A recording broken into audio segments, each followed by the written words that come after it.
I was a student at Durham University, and we had a fantastic Doctor of Music on the faculty, Jerome Roche.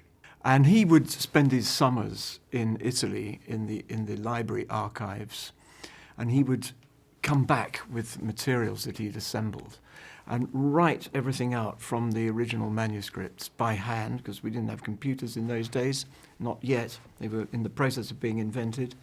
And he wrote it all out in his spidery handwriting.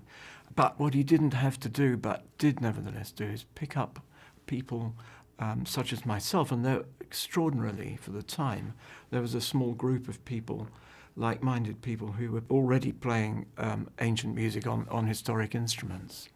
And I was one of them. So I was self-taught in a sort of basement practice room, hooked up with these other students.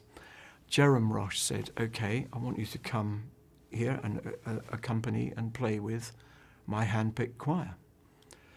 And here's the music that I've just brought back. I seem to remember it being Alessandro Grandi, who at the time was not known, but Jerome Roche, I think, was in the process of making that change.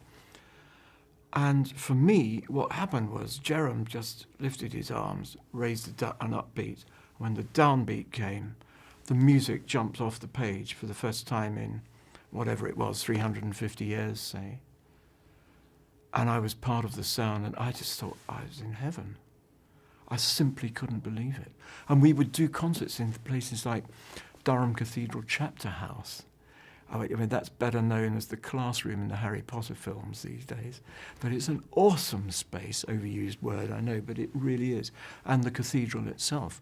We would play, I took my first steps in buildings like that.